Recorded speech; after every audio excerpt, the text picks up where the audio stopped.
Hello and welcome to another episode of Words with Myself. It is strange times we live in, and a time where attention has become one of the most precious commodities in our world.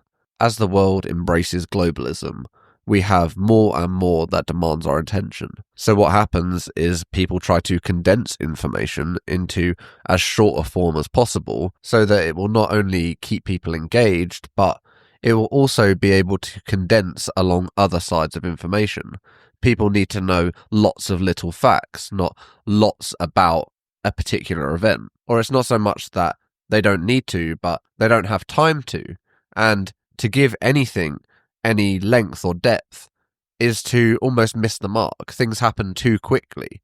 And by the time that you have researched or understood what's really going on, the events have already passed and it's too late. And this has kind of created this breeding ground for extremism, because the only things that can capture people's attention and provide that shock value, because if it's not sensationalized, if it's not dramatic or extreme, it doesn't give reason for people to prioritize that over all of the other things that are screaming that they are the most important thing. This in itself means that in order for people to get attention, which is highly desirable and also highly financially incentivized, they need to create content that is shocking, dramatic, and extreme. So this is then exacerbated by all of this content that's coming out that's all trying to outdo each other and fight for this small frame of attention of which they are competing at a global scale. With this kind of competition, extremism is natural. It's almost a necessity in order just to get noticed. And it draws you in. There's no point trying to argue or reason with extremism, because the more you actively try to fight it, the more it grows. You have to match that energy. You have to be as advocative of the opposite as them. So just by fighting that extreme, you're then creating this polar opposite. You create this matching opposing force until sooner or later, the more and more you fight an extreme, you become an extreme yourself. But there are plenty of people in the middle. There are plenty of people that can see both sides of the story, to sit not on one extreme or the other, but have a more balanced view. But of course, this doesn't capture attention. The reasonable and the rational get thrown out because they're simply not interesting or exciting enough. We can see this play out in politics, and we see that it's all or nothing. They have created two very polarized opposites. There is an extreme left and an extreme right.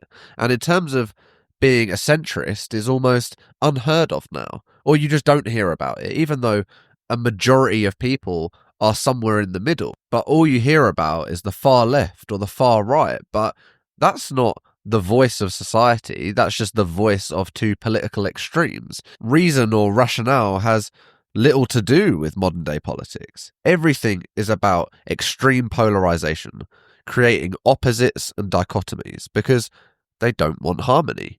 People who are in harmony and unified are strong and are able to combat and change things. Peaceful, content people do not generate much revenue. They're not interested in showing off or fighting for more or pursuing this material wealth because they understand that system is flawed, that it doesn't really bring you any true peace or happiness. Enough is never enough, no matter how much you have. It will never be enough until you realize that you already have and are everything you have ever needed. But that line of thinking isn't in line with capitalist societies who want to make more money. That's essentially all it comes down to: profit, power, and control. And you don't achieve these things on a mass scale without control of the masses. It is a normal everyday society that profits from things like war and diseases and health issues. No, of course it's not. It's the institutions that provide the support for that. And so long as you need that support and rely on it, they have a hold of you. They have something that you need and can't live without. So all of this extremism, all of this chaos provides an immaculate distraction. So they have people so focused on what they're showing you that you can't see all of the things that they're not showing you. It's the classical magician's trick of misdirection. Look over here, but don't look over here. See what I'm doing with this hand, but all the while I'm actually performing the trick with my other hand. But you're looking here, so you don't see the actual mechanics behind the trick. And that's what the whole system is about.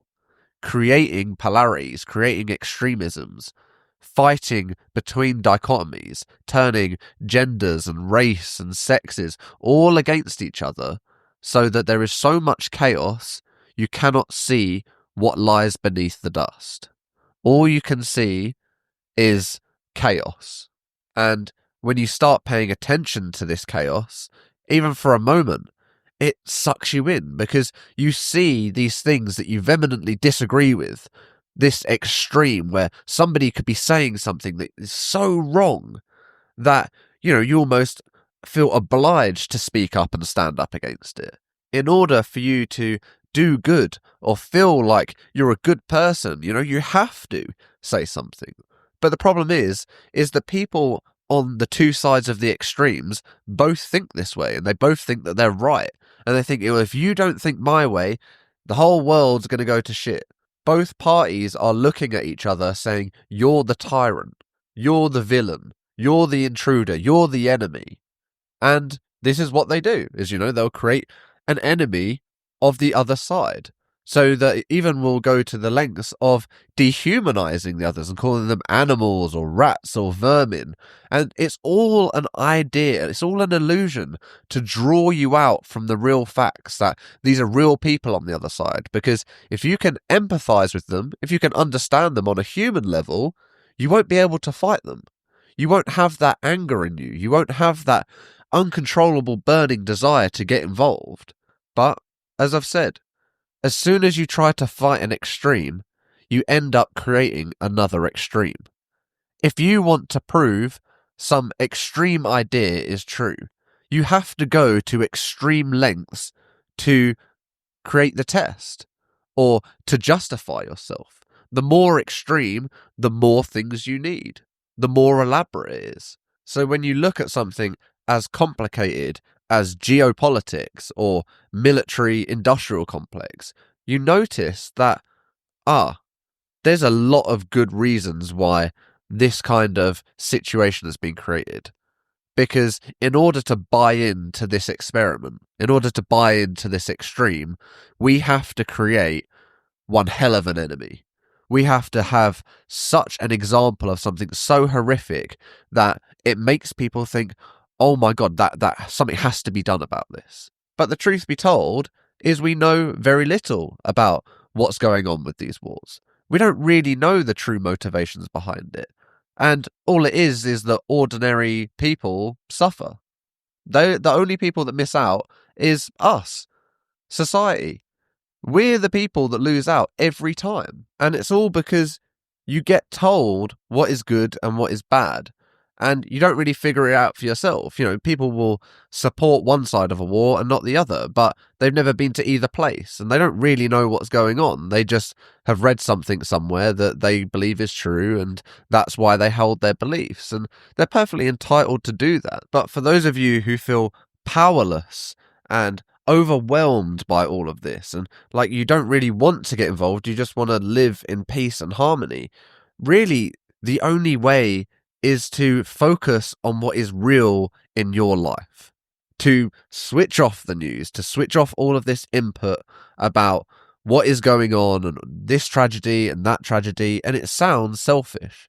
It sounds like, well, how dare you be ignorant to the sufferings of the world? How can you just live your life as if it's not going on? But you can only pretend otherwise. You have to buy into an illusion because it's not true for you. Unless you're going to go over there and see for yourself, that's not your reality. That's not what you live in. And you should be very grateful for the fact that that's not what you live in. Because It happens around the world. We know that suffering happens in the world. We know that there's deeply war-stricken countries. We know that there's deeply impoverished countries, and it is horrific. And if you want to change your reality and move over there and get involved and have an impact, then you are entitled to. But living in your reality here and trying to pretend about things which are not affecting you in any way other than what you read and what you consume, this is a fallacy. It's make-believe. You're angry about things, you're upset about things that aren't happening to you. They're happening somewhere else, in someone else's reality, or somewhere else. They're not happening in your present moment. And in your present moment, that is all you have is true. The only truth is here and now, where you are. And the more you step into reality, the more you ground yourself in where you are today, your own life, your own experience, that is when that anxiety will start to melt away. Because you're not taking on all of these mythical problems. You're not taking on the problems of the world. You are dealing and reserving your capacity for your own life and your own family. And believe me, there's enough there. Like, there's enough to be concerned about just for yourself, let alone for your family, and then let alone out of your community. But because of the way the world is at the moment, we are taught and made to feel like that's not enough, that we have to care about all of these things that are not within our reality, that are happening all around the globe, and made to feel guilty. But there are too many problems. There are too many things going on for you to feel like you can take that on, those burdens or those responsibilities, when you have lots of responsibilities around you. You have lots to do that you can focus on within your reality without taking on problems that exist outside of it. All truths exist within balance and harmony. That is a universal law. It permeates everything that can ever be said that is true. There are two sides to it, and they are equally balanced. Light and dark, good and bad. Everything at harmony. So you can either be in harmony with two extremes. You have an extreme good and extreme bad, and that's balanced. Or you can come to the middle, and you can be balanced there, without having to be thrown from one extreme to the other, or without having to fight against one opposing force that is ever growing. And that's the true antidote to extremism, is finding balance, being rational, being reasonable, seeing both sides of the argument. If you don't have all of the facts, if you don't have all of the information, which is borderline impossible in most situations, you will always have a bias, and you will be biased in the direction of the more information that you have. So if you're more informed on one side than the other, you're going to be more biased in that direction. So one could argue that the most informed position is the person who says, I don't really know. And the person who doesn't know doesn't have that responsibility or that affirmation of this is the right answer. It doesn't have that force behind it, because there are some things that you truly don't know. And when it comes to convincing somebody else of something, it's almost impossible to say that you know what's best for them, because you don't. We only know what is best for each other. So again, it comes back to the idea that you need to focus on your own present, your own reality. Everything else is surplus. It's all extra. And what concerns you is you. And you can have your own thoughts, your own beliefs, your own opinions, and you don't have to justify them to absolutely anyone. Convincing others that you are right only serves the ego. You don't need to convince anyone that you're right. You don't need other people to believe you. You just need to know that that's what you believe, and that's absolute. There are no extremes in that line of thinking. It's you believe what you want to believe, and I'll believe what I want to believe. That's balance. That's peace. It's harmony. You can only truly perceive reality through your experiences, through what you think and feel and have gone through. There is no point in getting your idea and understanding of life from somebody who hasn't gone through anything that you've gone through, or had any of the experiences that you have experienced, or hasn't collected that information in the way that you have. Because their conclusion is going to be based on a completely different set of data. And there's no point in arguing about it, because that person's data says this is right and your data says this is right. And you're both right. You've both just got different data. The only wrong thing is the conflict, is the fighting about it, is trying to say you're wrong and I'm right, or I'm right and you're wrong. Once you let go of that, you can float like a cloud. You can breathe easy and you can enjoy peace and harmony in your life, because you're not trying to prove anything or fight anything. All you're doing is holding and maintaining your own space for you to live and enjoy your reality on your terms. Thank you for listening.